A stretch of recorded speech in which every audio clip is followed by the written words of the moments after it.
So Caggie, welcome to the show. Oh, thank you for having me. I wondered if you could introduce yourself to our listeners. Obviously from the outside, people might know you from your podcast, hosting your show, as an author, as a former TV star and so on. But who do you feel you really are? What would you want people to know about you? Well, that's a really good question. It's interesting you say that because I think today is one of the first days that I'm suddenly, I think a lot of what I've been doing with the podcast and Saturn Returns and the book has been, I've been at home and doing a lot of it alone, and it kind of was a creation that started, it was launched in the pandemic, but it was sort of conceptualized before. And for those that, followed me since then, I did TV in my early 20s, and then I was doing music, and so it's been an interesting journey of shifting in identity and careers, and then kind of landing on something after my Saturn return that actually happened to be around your Saturn returns. So yeah, now today is one of the first days where I feel like I'm emerging and communicating that version of myself. I think because I'm, speaking with people about the book and everything, and it's an interesting moment because I felt very disconnected from myself for a large part of my 20s, and so kind of after doing all this work and communicating about it is kind of quite exciting. But I mean, yeah, in a shorthand version, I am the host and founder of Saturn Returns, which is a podcast, and author of the Saturn Returns book, which is all about kind of initiating into adulthood. And your Saturn return is something that happens in your late 20s as Saturn returns back to the same place in the sky it was when you were born. And with it brings this cosmic coming of age, really, and a lot of trials and tribulations, a lot of questions, and it can be a challenging time, but it's ultimately one that kind of brings you out the other side, a more authentic version of yourself. It's interesting because when I first started listening to your show, I didn't know anything at all about astrology. I'd never heard of Saturn Returns, but I felt that what it represented, this moment in your kind of later 20s, where you've maybe not quite known who you were and been working through a lot of things, and you kind of almost got to confront that to create the life that you really want. I felt that was very apt for almost anyone I know. It feels like such a transitional period and a really kind of succinct way to talk about it. So you've kind of touched on it there, but how are you today? How do you kind of really feel in yourself? Well, what you just mentioned, that I call it like the fertile void. It's like in our 20s, we're kind of trying on different things for size, and then we kind of know who we're not, but we don't necessarily know who we are. And your Saturn return is kind of the unfolding of that, and a lot of it is about death and rebirth and letting go of past versions of ourselves. So yeah, I feel very grounded in who I am today, but for the majority of my 20s that was not the case, and it was, I guess, my journey to kind of become, a more fixed, anchored person, really. Yeah.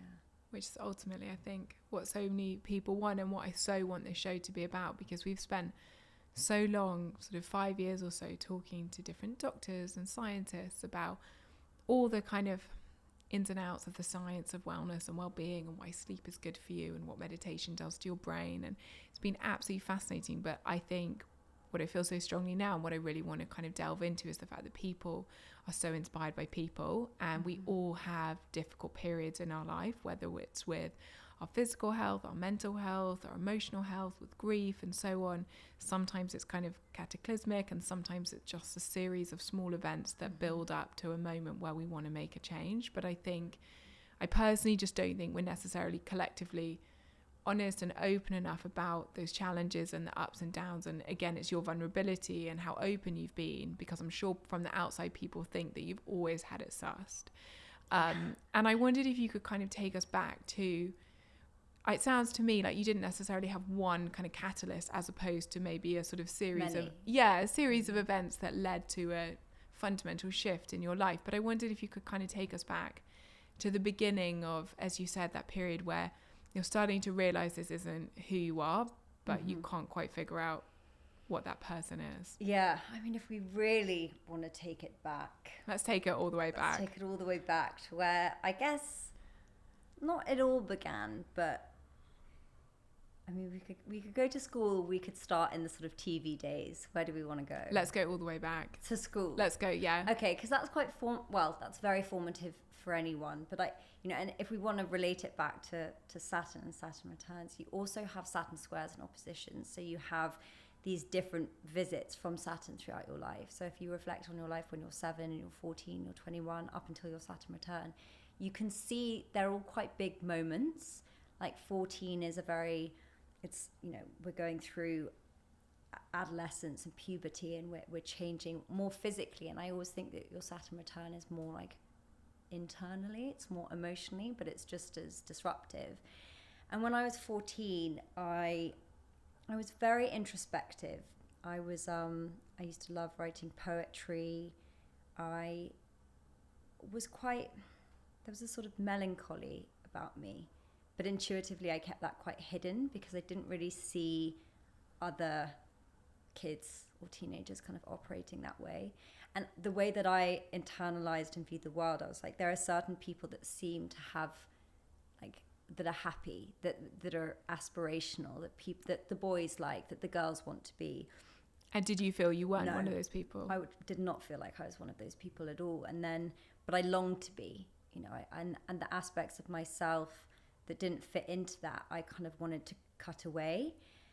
And the reason this is all important is because I think a lot of us feel that way, and we kind of spend the next part of our life trying to fit in. And as human beings, we have these very two often polarizing desires. One is to be our authentic self, to be our, to live our truth, and the other is to belong.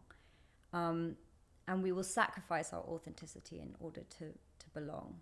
And then, and that means that we'll kind of deny who we truly are to fit into certain situations, certain social groups. And then I would say the sort of manifestation of this was in my early 20s, where I started going out in London quite early in my sort of teenage years. And I didn't really go through, 14 and then those teenage years. When I was 16, I suddenly, my braces came off. Suddenly boys started looking at me a tiny bit. And I wanted to just be this person, this person that I'd observed, but it wasn't who I truly was. But I would say the manifestation of that was, doing Made in Chelsea. That represented who I thought I needed to be to fit in. And who was that? Someone that was kind of really outgoing and sort of glamorous and aspirational? Yeah, I mean, I guess. See, here I am putting kind of words on how I, seen you. And it's probably all part of the problem. Well, it was, how do I say this delicately? It was a sort of, perhaps a more watered down version, more one-dimensional, because again, those melancholic aspects, those the darker aspects of myself, and I don't mean that in a negative way, but in the sort of emotional sense, I kind of thought that wasn't acceptable, and I thought that going out all the time and being liked and loved by everyone was what would make me happy and have a sense of belonging. And then that just wasn't the case, because I think that those versions of myself became more polarized. And the way I write about it in the book, it's almost like a Jekyll and Hyde thing. I was behaving out of alignment with, I guess, my true nature in many ways. But I think that's something I certainly can relate to so deeply, but I imagine everybody listening can, which is that I think especially when you're younger, but I think it's a very difficult thing to shake. And I think certainly I feel like I'm always working on that, in that sense of, I felt very similarly to you growing up, that I needed to be a certain person that I just fundamentally wasn't. Mm-hmm. And I found it quite difficult to accept the fact that I never liked going to parties. I never wanted to go out. And I remember even my mum saying to me, it's a bit sad that you just want to stay at home and watch X Factor with me. I was 16. I was like, I know, but that's what I love, and an absolute homebody. And I think that kind of continues, and you keep thinking, I've got to be this person, then people will like me. Mm-hmm. And as you said, I think you can end up feeling more and more and more lost in yourself. And I think your kind of late teens and 20s are a really difficult period for saying, honestly, I don't really enjoy these activities or being with these people. I want to do things differently. But finding the inner confidence to start to look at that is certainly easier said than done. Exactly. And we sort of make our sense of self is often how we think people perceive us. So it's like, you know, we at school, and that's just become quite a lot more complex with social media at the moment, because our measure of like our identity is based off like the sometimes illusion that we create online. But if, you know, when I was growing up, it's based on how people respond and react to you. And then for me, going out and partying was like, yeah, how I felt. I just did a lot of that, but then I would become quite unhappy as a consequence. And you've talked, you know, I think very openly, very honestly about the fact that kind of in that period when you feel like you're not being yourself, and again, I think this is just something I feel everyone would relate to so deeply, almost not necessarily at that point confronting it, and instead looking at sort of escapism and various different coping mechanisms. You've been quite honest about kind of alcohol or sort of some binge and restrict cycles, and maybe not necessarily the healthiest relationships being part of that. And again, I think everyone has different kind of coping mechanisms or ways of numbing out or crutches, but I can't think there's anyone in the world who hasn't had periods of time where we don't want to confront challenges or moments where we know we kind of need to change or make big changes in our life, but it feels so difficult to do that, and a lot easier to turn to one of those sorts of things. Well, it's, you know, we'll find ways of alleviating the pain. They just might not be healthy ones, or necessarily constructive to shaping it for the long term. Well, I don't even think we have that awareness most of the time. You know, I don't think people necessarily know that they're drinking because they're in pain in some way. I don't necessarily think people have that awareness sometimes ever.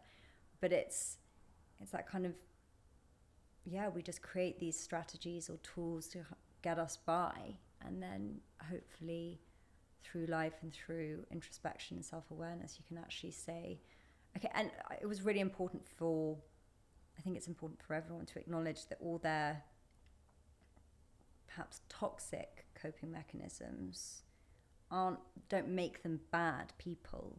And those things aren't trying to harm you, they're trying to protect you. And like, I don't know if you've ever heard of internal family system therapy, but it's kind of this idea of like owning all parts of you and recognizing that you're behaving in that way because you're trying to stop something from happening, to protect yourself. And when you kind of make peace with that, you can then reprogram it and use something healthier. One of the things always talking about changing habits that we feel potentially aren't helping us and are kind of ways of numbing out or avoiding things that resonates with me so deeply is that it's similar to that so often when we look at making these changes, we kind of deep down know we need to make them. We do it from such a negative place. To your point, we do it because we think that we're useless or we're failing, that we keep turning to this, or that we can't make the change, and we do it from such a low place of self-esteem as opposed to really kind of doing it in a very, very self-compassionate way. And I'm very conscious this episode's coming out in kind of early part of the year, and I think that kind of like January, February time is sort of rife with those sorts of conversations where you don't sort of, you're not good enough as you are, change every fundamental part of yourself, and you're doing that from such a negative place. But I wondered if you wouldn't mind almost taking us back to that time and kind of how you were sort of like using things like alcohol as a way of escapism potentially.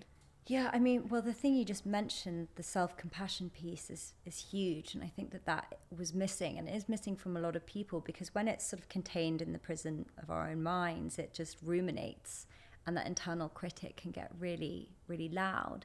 And I think actually, you know, a big reason for doing the podcast, whether it was subconscious or not, is being able to express these things. And the beauty of podcasting is you don't realize the audience that's listening, so it feels like this safe space, and it is for the listener as well, and it allows you to go to these places. And when you do, and you realize that it resonates with other people, you're like, oh, okay, maybe I'm not the only one that feels this way. And I don't think, by the way, anyone is ever the only person to feel anyway, which is why I think it's so important to have these conversations. As you said, podcasts bring such nuance to it. But I was just curious about the kind of specific habits. You know, you talked about kind of alcohol being part of that sort of catalyst moment for realizing you wanted to make a change in your life. What did it kind of look like? So people's relationship with alcohol is obviously very unique and personal. And it's not a one-size-fits-all thing by any means, even though I feel it's often sold that way.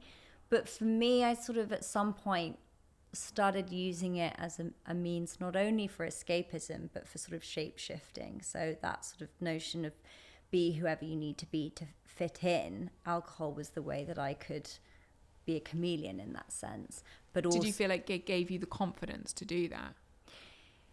Yeah. And also I remember, one of my best friends, I think Maddie Shaw. Do you know Maddie? Yeah. I think it was Maddie. Because I've known Maddie since I was about 3. And for those listening, she's also works in the nutrition space. And she was like, "There's different versions of Caggie," and she was like, "You have like Maddie, Caggie," and then would name various friends, and I would sort of alter myself based off whoever I was around and kind of mold myself to them, to their personality. And I didn't even realize or recognize that I was doing it. Yeah, alcohol was a way that I could do that even more. And like I said, it also was something that began to be a form of escapism. And that's when I started to recognize, I was like, okay, I guess I'm an extremist by nature. So for me, remaining kind of neutral was so foreign. I was it was sort of, and that was related to the way I approached my body and food as well. It was this kind of like indulging or deprivation or sort of, it was all very extreme. And that was the same with my relationship with alcohol. So that took a lot of effort to reprogram and kind of unpack what was going on. And like I said at the beginning, it's a deeply personal thing for everyone, and there's a whole spectrum. And I think that you can push yourself up and down that spectrum depending on your sort of sovereignty around your behavior. And so I knew that for me, abstaining from that was the only way that I was going to stop that coping strategy. One of the things I'm so interested in there is, and I've just been feeling this very, very strongly over the last few months, which is that I think as a kind of total, we simplify wellness and the wellness industry and well-being so much. It's just so oversimplified in a way that's inherently incredibly unhelpful to people. But I think that in that simplification, we so often look at, okay, I want to make a change, I want more energy, or I want to feel clearer or calmer, whatever it is. And we're like, right, I'm going to eat more broccoli, or, something along those lines.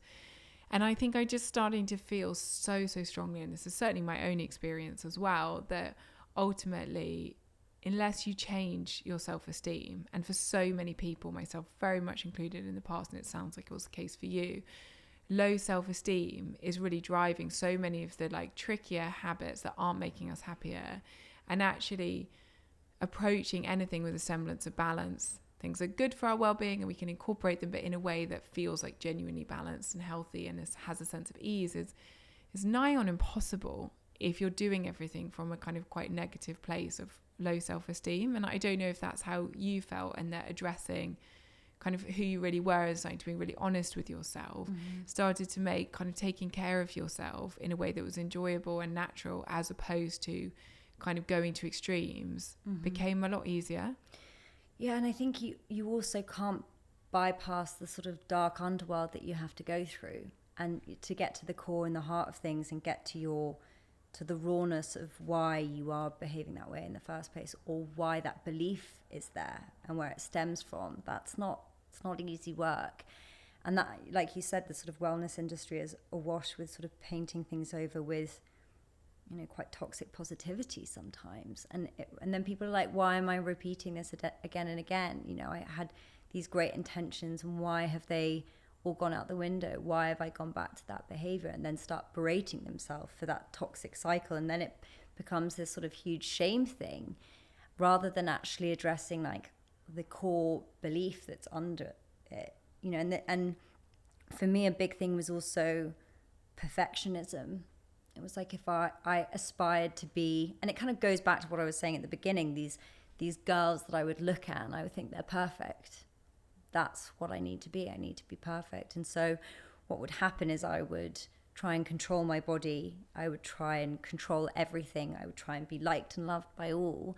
And then once it wasn't really reaching any point of real satisfaction, because that's an impossible thing to try and achieve. And I remember when people would say, you can't be for everybody, that's just a set. And I remember being pained by that, being like, I have to be. I can't bear the idea of people not liking me.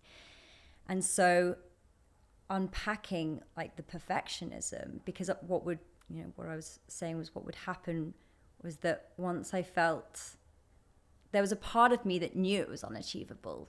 The ego, and like my ego knew it was unachievable, but didn't want to admit that because it was what it was trying to achieve. So then I would go back into the destruction. So it would just like start again.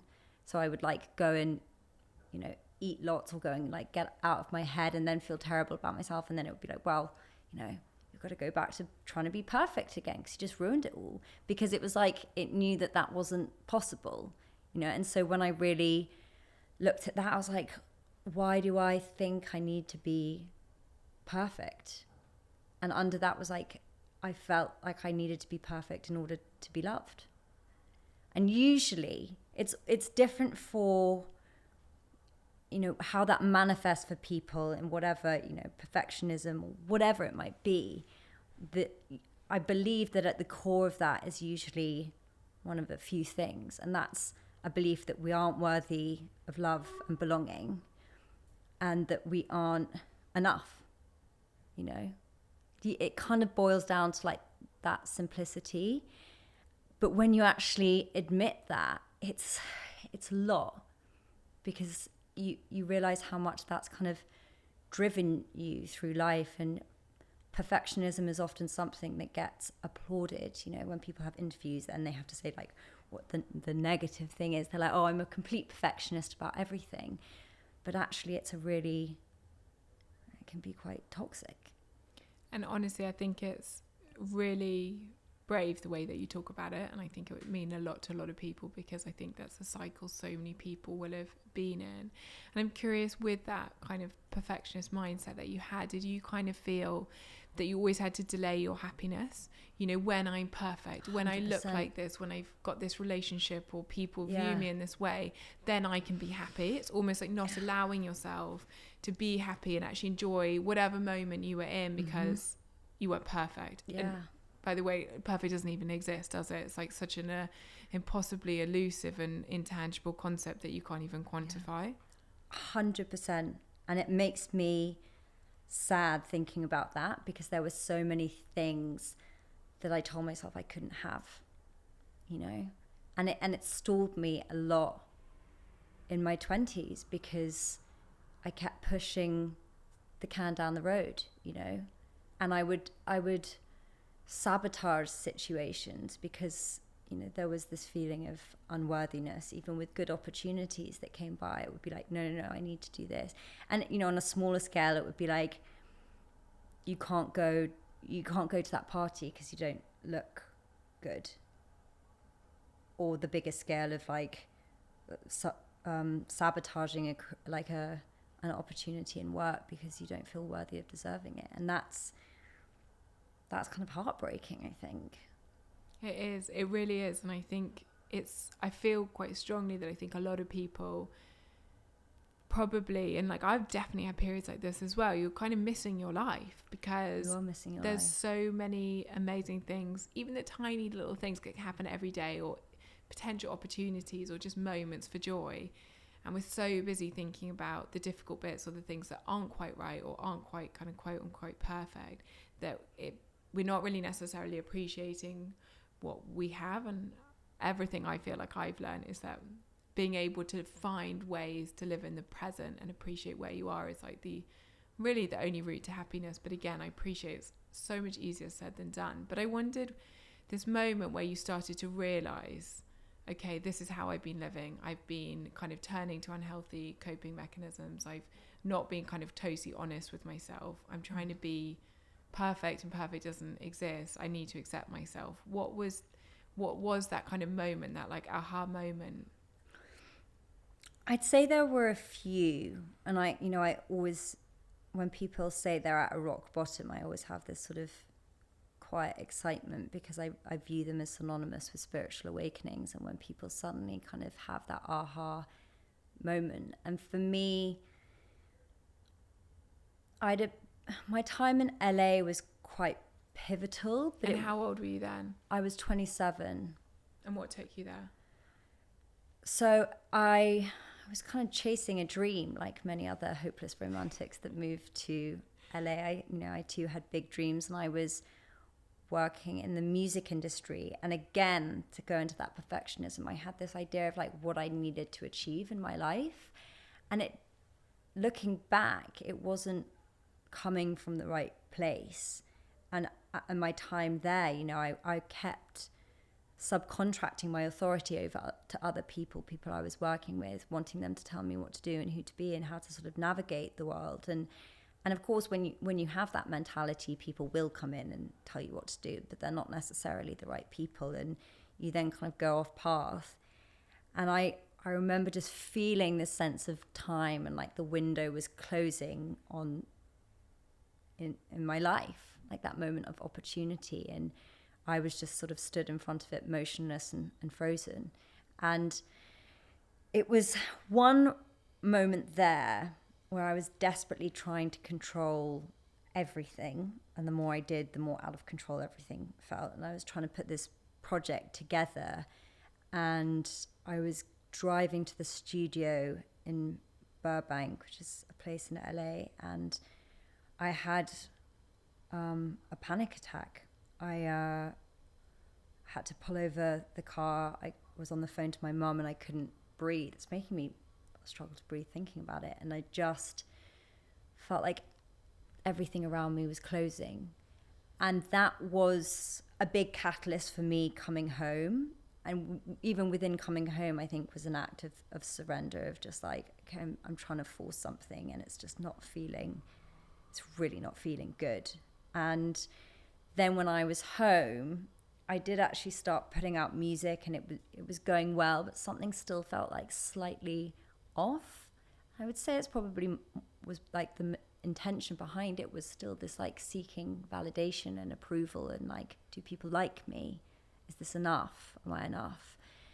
And I went to see, so I then had a very rough breakup. So this was all during my Saturn return. This is going down, and I'm back in London, just turned 30, and I went to see a healer, and I went to see her about the breakup, because I was very heartbroken, and I was still in love with this person at the time, and I guess I wanted clarity over what was going to happen. And the session ended up being nothing to do with the breakup, and she started talking to me about my career, and she said, what do you do? And I was like, I'm a singer, I work in music. And she was reading the energy from my feet, and she just looked at me and she said, it's not resonating in your body. And it was such a direct thing, but it was like there was a sense of relief, because I was like, I know. But of course no one had said that to me, and I hadn't even admitted it to myself. And I was like, but I'm 30 and that's what I've been pursuing, and I don't know what to do. And she was like, well, tell me the things that you love to do. So I was like, well, I love poetry, I love truth seeking, I love astrology, I love spirituality, I love community, I love holding space, and was listing all these things. And she was like, these are all true for you, and these are the things you should be doing. And I was like, how's that going to make a career? She was like, you need to just open up your language around what you're doing, because you're so trying to control things that it's narrowing everything and you're missing the opportunities. And I remember after that experience leaving, feeling like the biggest weight had been taken off my shoulders, and like suddenly for the first time I was kind of running downhill again and felt free. But also I realized that the only person, I felt like I had all these opinions of people pushing me up this hill, but it was actually just me. It's just all this pressure I was putting on myself. So a big sort of mission statement of mine is like, don't be afraid if you don't know what you want to do with your life, or that you feel you're at a certain age and that everything has to be sorted. And I think that that's this lie that we're told around being 30, that everything has to have filed itself into some kind of meaning already, and it's fixed. So yeah, I think I've gone off course from Not of course in the slightest. No, I think that sense of almost needing to have permission to make a change is so interesting, because I think for so many of us, we can often get, I'm quite curious about this with you, but I think we can all often get kind of pigeonholed, both by ourselves, but then it becomes kind of reinforced by people around us. You know, 100%. we kind of sometimes consciously or unconsciously end up in a certain place. Maybe it's a certain career, a certain relationship, you know, a certain way of defining ourselves or describing ourselves. And we think it's what we want and we're in it. And I think we all know that nagging feeling where it's like, I don't think this is right. I'm not really happy. I think that sense of kind of burnout you start to feel emotionally when every day you're doing something that's so disingenuous to who you kind of really are and where your interests and skills actually lie. I think everyone can relate to that. But you sometimes need someone to kind of almost like unscrew the pressure valve and say, like, it's okay, not everyone needs you to be this person. But I imagine that was quite difficult, especially at this point. Like, you know, if anyone listening around the world, Made in Chelsea, the show you were on, was a kind of one of the first massive reality TV shows. So imagine you felt that people thought this was Caggie, and so I need to be this Caggie. And how are people going to react when I say, I don't really want to be that person or do that anymore? Because I think that's really scary. It is, especially as it's packaged and presented as like everyone's going, you're so lucky, you know, this is amazing. And you're like, yeah, I'm aware that it is. And, you know, I feel often people's Saturn return falls into, sometimes they've got the facade or this sort of illusion of success. And I say illusion because it's not necessarily emotionally fulfilling for them, but everyone from the outside is like, you've won at life. You've got all the things, you've ticked all the boxes, but you just have this kind of deep intuitive knowing that something's slightly off. And it's a brave thing to kind of be able to say, actually, that's not my path. That's not what I'm supposed to be doing. Or the other end is when things just kind of come crumbling down and you're just forced into this surrender and you're like, okay, I give up. Like, tell me what's next. What am I supposed to be doing? So. But these are big questions, and that's what I wanted to ask you, because I think that sense of realizing, okay, this is my moment, I need to change something, I need to find that kind of success actually starting to equal happiness again, and the kind of ways of executing that. What did you do? You know, like, obviously it sounds very much to me, and from everything I've ever heard you talk about or write about in your book, it sounds like addressing your relationship with yourself and your self-esteem and your self-belief was a kind of fundamental pillar of really trying to kind of change everything around.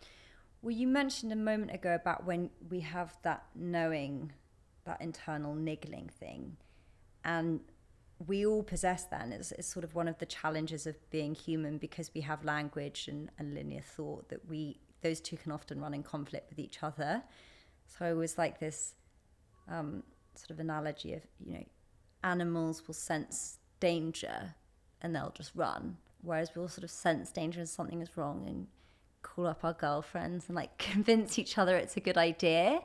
And so that's how we can end up staying in things that aren't right for us. And the more we kind of lean into that more masculine sort of energy of being more logical, we're kind of disengaging from our intuition. So perhaps the biggest catalyst for me was reclaiming that sort of intuitive knowing that's innate and exists in all of us. And that was during a breakup that I went through that fell exactly on my Saturn return. And when the relationship ended, I had this, or before it ended, I had this sort of that niggling feeling that something was off. But again, I was like, you know, you're 30, this makes sense, you'll probably get married and have children because that's what we're all doing. And was denying this feeling, and looking back, it was just rearing up, and it was manifesting in this like emotional outpour where I just had this sort of continuous feeling of anxiety, especially towards the end. And without going into the finer details, I then realized that actually that was my body's knowing that this was not a safe situation and that something was really, really wrong. And then when that sort of came to the surface, I made a bit of a vow to myself. I was like, I'll never not listen to my body. And I then also, that disharmony between my body and my mind that had been there throughout, that perfectionistic thing, that sort of not really listening to what my body wanted intuitively, I then really began that path. And that's when things kind of started to open up and fall into place. So I think, we aren't taught to listen to that. We're actually more conditioned to not. No, and it's scary to kind of go against the grain or go, as you said, there's a lot of kind of societal norms and pressures. And I think feeling like you're going against that takes a lot of courage. And I wondered, in terms of like starting to put these steps in to get to know yourself and get to trust yourself, like, were there any kind of daily tools that you started to use, or things that you started to do, kind of therapy or different wellness tools, to help you start to kind of unlock all these questions that you had? Well, I'd been dipping my toe into it. So I'd already been doing about 6 months of therapy before that breakup happened. So I already had quite a healthy infrastructure and someone to go to that definitely helped. And then I ended up taking myself to Australia, which I appreciate is not accessible to everyone, but I was like, I just need to get out of here.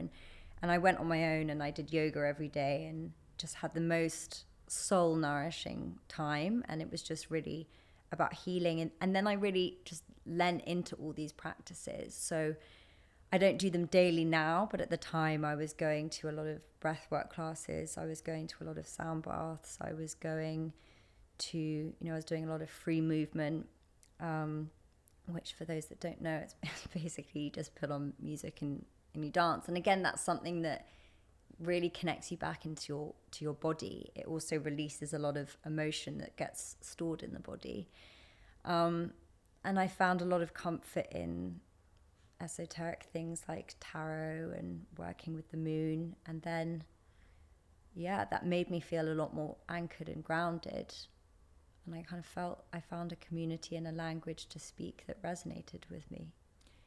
And if you don't mind me asking, do you feel like, if you take yourself back to that time in LA, say, or like the year leading up to that, do you feel, looking back on that you ever would have believed you'd feel as kind of happy and balanced and at ease with yourself as you do today? That's a really good question. I don't know if I do. I don't know if I would have. I think I never would have imagined I'd be working in this space doing what I'm doing now. And my goal then was very different. My goal then was far more based on external validation, whereas my Saturn return really made me recognize that actually doing what lights you up independently, like that's how you find your purpose. It doesn't have to necessarily be this huge thing, an accolade. It can just be, it's just about being more authentically you, really. So it's a nice, I guess it's a nice thing to think about. Yeah, I mean, I only ask because I certainly feel different, but have been on a kind of as I said, different but similar journey. And I definitely feel, kind of looking back at periods of my life, I think I was so much less happy than I realised or wanted to admit at the time. And I don't think I realised that I could have this sense of kind of ease and contentment and just really feeling...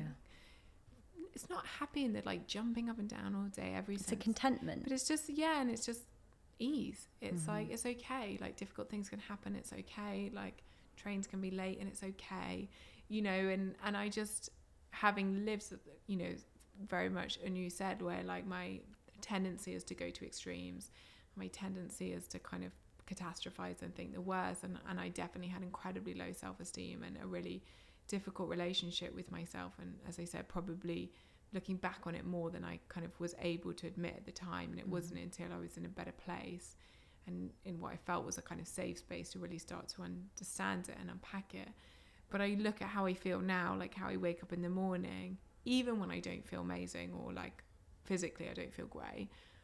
And I feel this sense of contentment and ease that I just didn't know was possible. And I only say that just because I'm sure people are listening are in a difficult period. And I think there's something, you just sitting in front of me, you just seem so comfortable in yourself and comfortable kind of expressing what matters to you, whether or not people resonate with it or not, to an extent. And I think that's such a gift.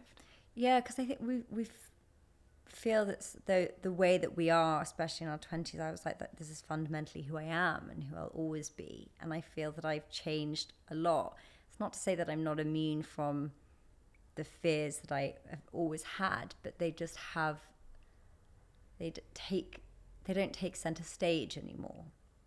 I still have those, but when I was writing the book, or even like doing this, I'm like, people are going to think you're really strange or something. But then I'm just like, no, we're just speaking authentically, and that's all we're going to do. And whatever the outcome of that is fine. Because again, it's been my journey to know that the victory of things is in the doing. It's not conditional on the outcome of how things land. Because when it is, we don't do it. We let fear get in the way, and we try and control. And so, yeah. But as you said, even if people are listening and like, who are they? They're nutters. I think there's something in just like giving, because I think if we give ourselves permission to just genuinely be who we are and express ourselves in whichever way that is, and maybe it's in a kind of more esoteric way, and maybe it's in a deeply conventional way, and whatever your belief systems are, I think that we put ourselves in boxes, but I think we put each other in boxes as well. And I think more I think what I feel passionately about is the more we can talk about this and just remove any judgment from each other, from the way anyone communicates about what it is that really makes them happy in their life, I think we probably create a very different society. But I think we're so quick to judge other people.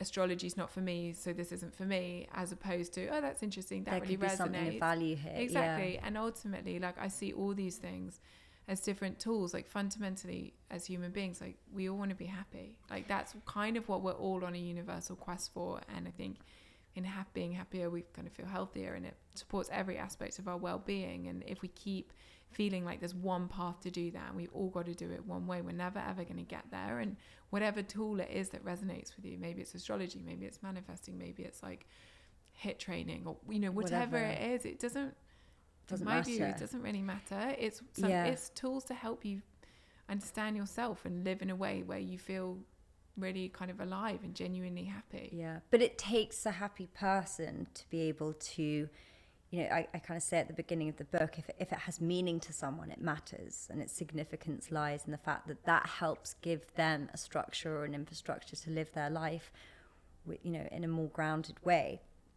But you have to have that yourself, I think, to appreciate and recognize that someone else might hold a different set of beliefs or operate differently, and that's okay. And also, to go back to what I was saying earlier about, I hated this idea of not being liked and loved by all, even if people don't agree with my thoughts or ideas or like what I have to say. I'm like, well, at least I have like a self that's more fixed now, and that for me is something that I struggled with. Yeah, and I think, as we said, that's kind of the gift of all gifts, isn't it? And if it helps anyone else believe they can get to that place too, it's kind of the ultimate inspiration. And I wondered, almost to close, like, for people who are quite new to astrology, obviously we've talked about kind of Saturn return and what that means. Could you give us a sort of astrology, I don't want to put you on the spot, but an astrology sort of 101?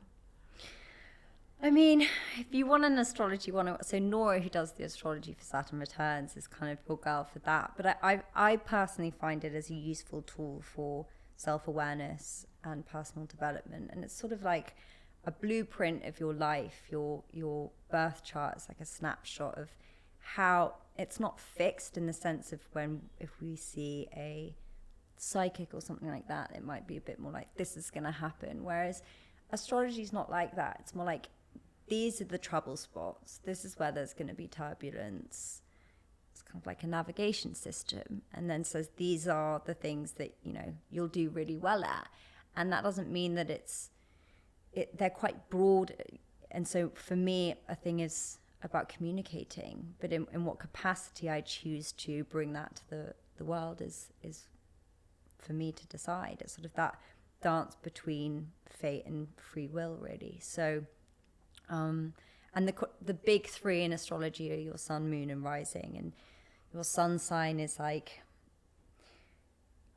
the way I view it is your sun sign is kind of who you're destined to be in this world and who you're kind of navigating through stuff to become. So my sun sign is Taurus, and your moon sign is more your internal landscape. So mine is Pisces, so I very much resonate with that. I'm in the fields a lot of the time.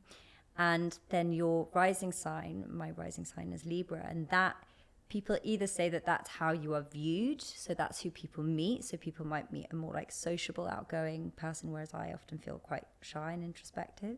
But it's also how you kind of get to that sun sign. So like for me, people being sociable, connecting is how I kind of reach that point. So those are kind of the useful ones, but it can get very complex and it's vast in terms of what you can know. So for anyone intrigued, I would suggest that they do a reading, an astrology reading.